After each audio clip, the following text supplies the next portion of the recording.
Good morning. My name is Priscilla. My pronouns are she and her. Our first reading this morning is a community safety ritual that it was published on Adrienne Marie Brown's blog on January 20th.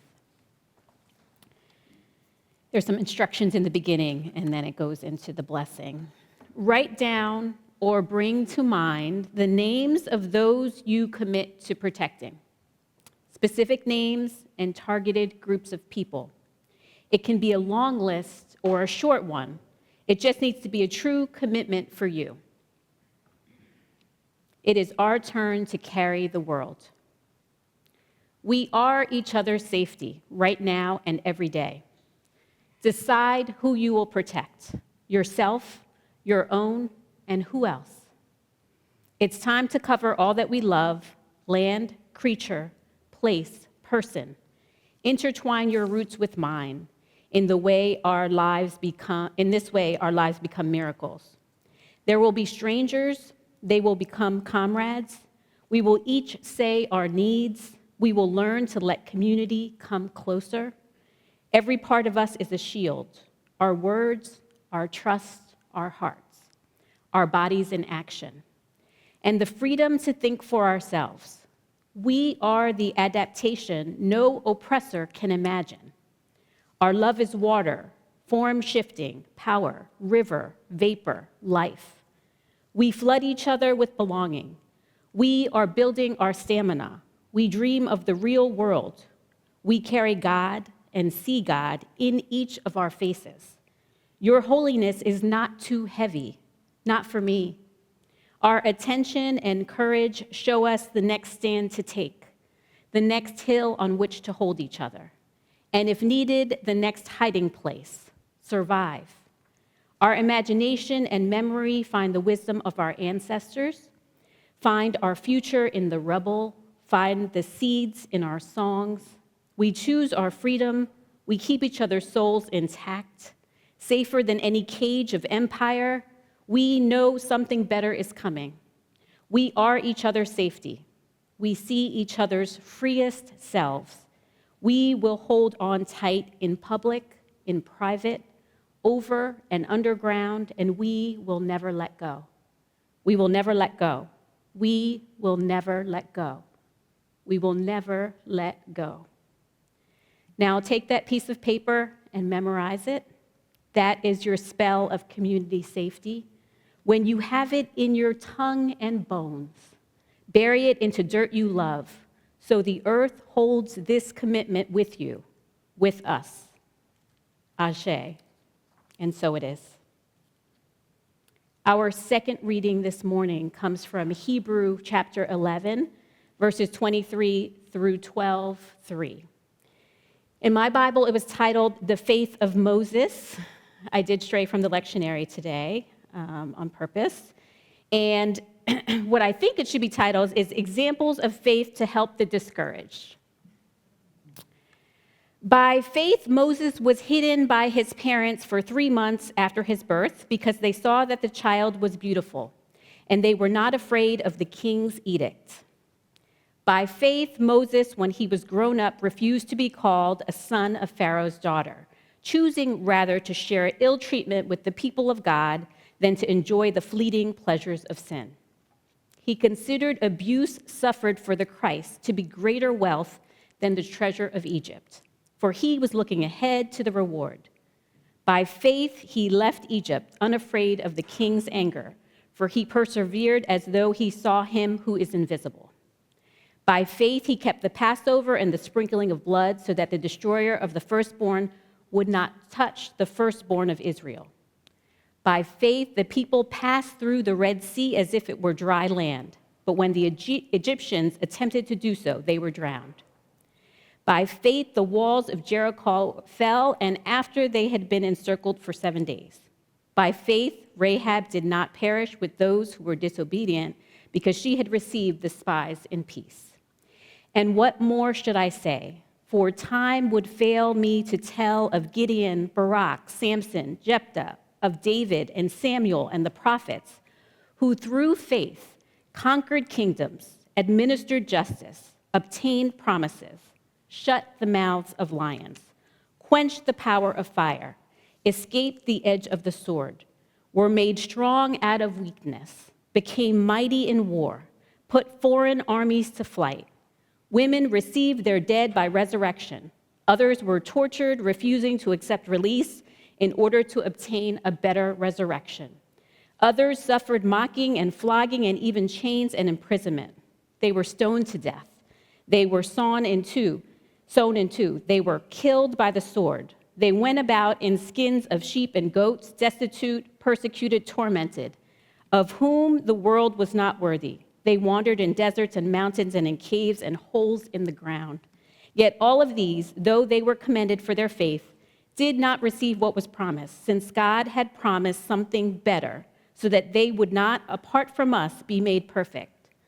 Therefore, since we are surrounded by so great a cloud of witnesses, let us also lay aside every weight and the sin that clings so closely, and let us run with perseverance the race that is set before us, looking to Jesus, the pioneer and perfecter of faith, who for the sake of the joy that was set before him endured the cross, disregarding its shame, and has taken his seat at the right hand of the throne of God.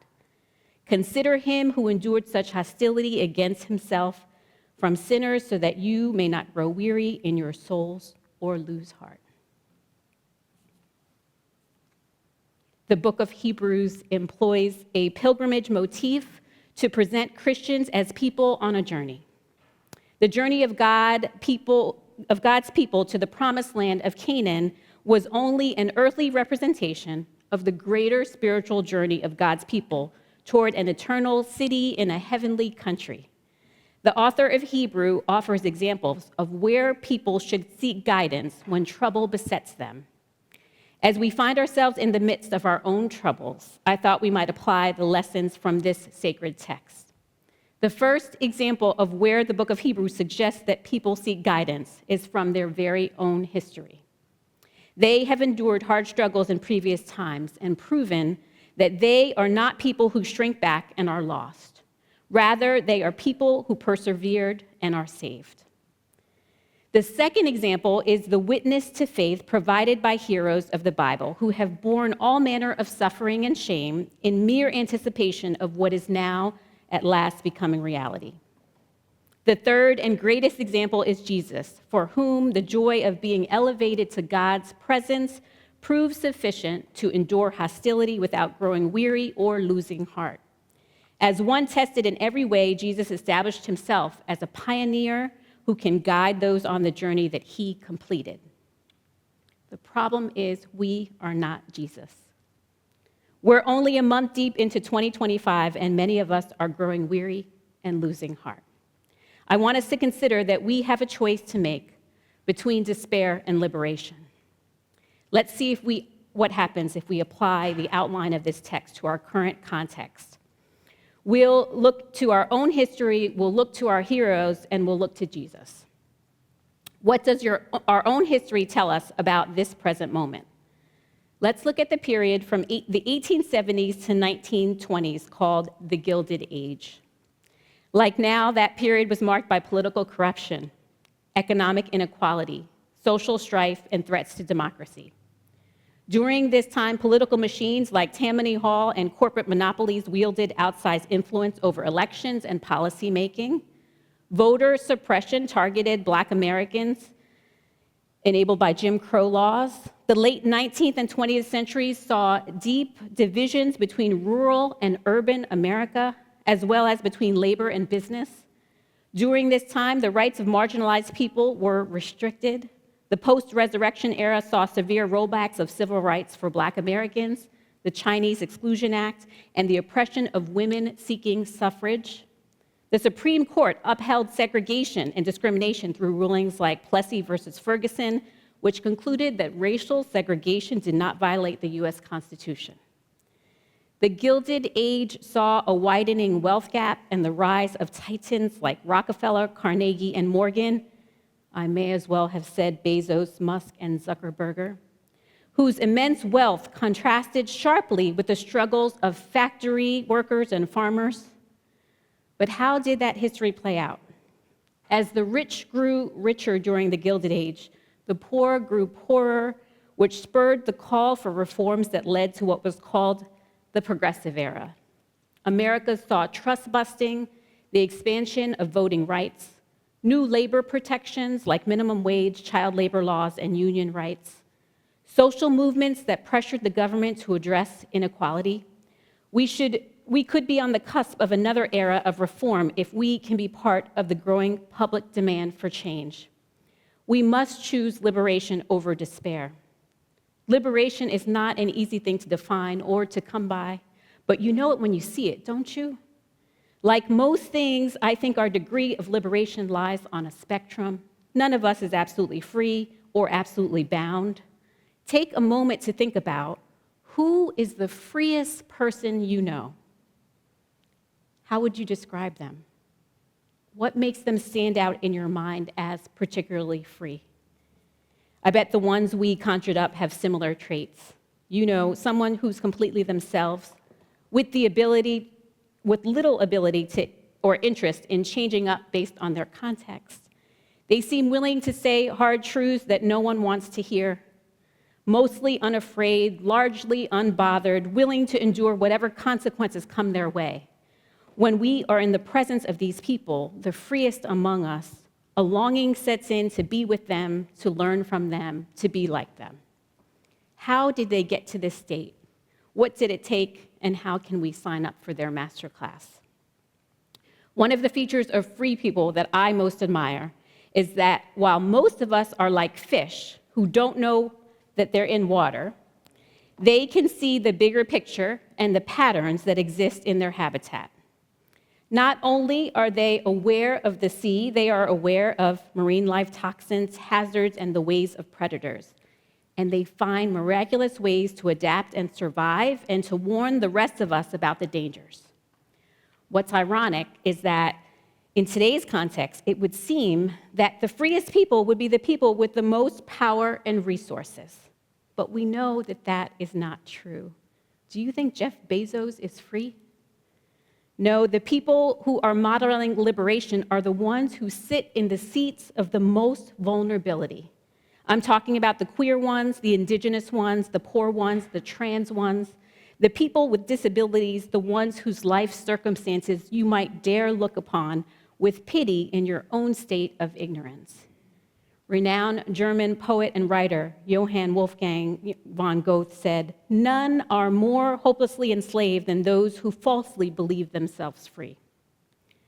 What state of liberation do you think Harriet Tubman reached that she was able to use her freedom to free others? She was an abolitionist. There are still abolitionists today, and we ought to be learning from them. Instead, all too often they scare us. Their ways seem too radical, but these times call for a revolution. We are swimming in the poison of Project 2025. We are about to be swallowed up by these systems of evil. Do you want to be like plankton that float passively in the water and are consumed in large quantities by filter feeders, swallowed up by the ultra-wealthy, the policy influencers, the corporate titans who lead multinational corporations and monopolies? I'm tired of being like krill, tired of being passive. Our instinct is to mimic the most powerful, to get ahead as individuals, but this will not lead to our freedom. If we return to our text, our next step is to seek guidance from biblical heroes, but also, I think we must turn to modern day heroes. You know, those people who came to mind when I asked you to think of someone who's particularly free, donning their liberation like a coat, fending off despair. The people that I'm inclined to follow are poor if you measure wealth by the balance of their bank account. Shoot, some of them don't even have bank accounts, but their wealth radiates off them like gleaming gold, and they will pass on generational wisdom worth more than gold. That is, if they survive, if they are not made extinct, which is precisely how we are being targeted. We must brush up on our survival skills of liberation. We must employ strategies tailored to our habitat and the threats that we face. We need to showcase the diversity of our unique adaptations. At the risk of taking the sea life metaphor way too far, I want to be like the octopus that uses the pigment in my skin to blend into surroundings, making me invisible to predators. When you have a tight-knit social system, you can rest in the collective and know the safety of camouflaging protection. I want the ability to release a cloud of ink to confuse my enemies and allow me to escape. I am a shapeshifter who can mimic other animals or objects to deter predators. You could be a cuttlefish and create moving, hypnotic color patterns to disorient those hunting you. If we stand together and organize ourselves, we can be like pufferfish who inflate our bodies to appear larger and more intimidating. We are in a battle against inequality and the ethics of extreme affluence. How can you get to a greater stage of liberation? I don't have the answer because your path towards liberation is different from mine. The first step is for you to assess just how free you are or are not. And if you pray about this, you will get some discernment around it. Do you know the work that is yours to do to get freer? If you're only focusing on getting others free, you have missed the point. Let's look to heroes like Bishop Buddy. How free must she be to look the POTUS right in the eye on a national stage and speak of the compassion and mercy deserved by those he's targeting? What about Adrienne Marie Brown, who wrote and helped us cast that spell of safety? How free is Adrienne? What about Audre Lorde, who said, "Despair is a tool of our enemies"? Audre Lorde seems to think we ought to get a little freer, that we should choose liberation. As we face threats to our collective safety, belonging, and dignity, another hero of mine is Prentice Hemphill, who wrote the book, What It Takes to Heal, How Transforming Ourselves Can Change the World. Prentice tells a story in the book about a white lesbian woman challenging them, a black non-binary person, to sit down with people who reject them, to show them that they are just like them. The woman explains that this had worked with her own family when they realized that she and her wife were normal, church-going, tax-paying people. Prentice responded this way. I told her, "I have few problems sitting down with anyone, but the frame of your question was dangerously askew and offered up something of her and my soul for barter. Who in the end is more human than you or me, that we should plead for acceptance into their version of humanity? I am not just like them, and I am human still. We have been told for so long now that difference makes us alien and that we've come to accept it and grant other people the right to make us ask for admission into their narrow concept of who belongs, who is useful. Expanding our concept of we is not about erasing difference, but about redefining human to include all of us for who we really are. This is part of our liberation work. Finally, we turn to the hero at the center of our faith, Jesus.